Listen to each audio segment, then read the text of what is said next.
Hi, it's Steve. In this video, we'll help you diagnose why your leaf blower just won't start.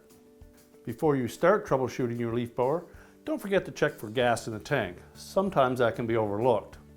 If you've already checked and there is fuel in there, just follow our guide and we'll help you get your leaf blower in top running order. Problem number 1, clogged carburetor. If the engine is sputtering during start or stopping as soon as it gets started, you may have an issue with the carburetor. Clean it out using carburetor cleaner and try starting the engine again. You may need to disassemble the carburetor for a more thorough cleaning. Problem number 2, dirty or defective spark plug.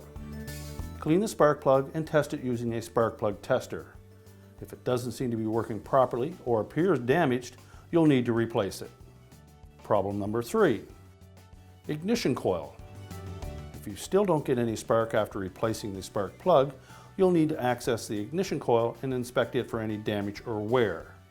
You should also measure the air gap between the magnetic coil and the flywheel, and if it isn't to the manufacturer's specifications, you may not get proper spark to start your leaf blower.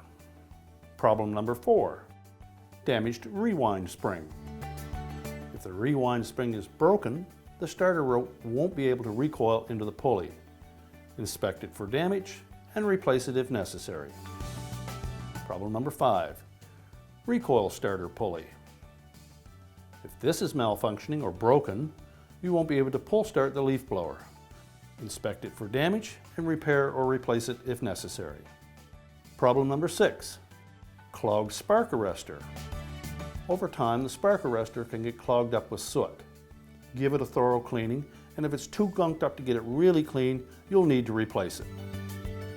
Thank you so much for watching this video. We certainly hope that it was helpful to you, and be sure to subscribe so you don't miss a thing.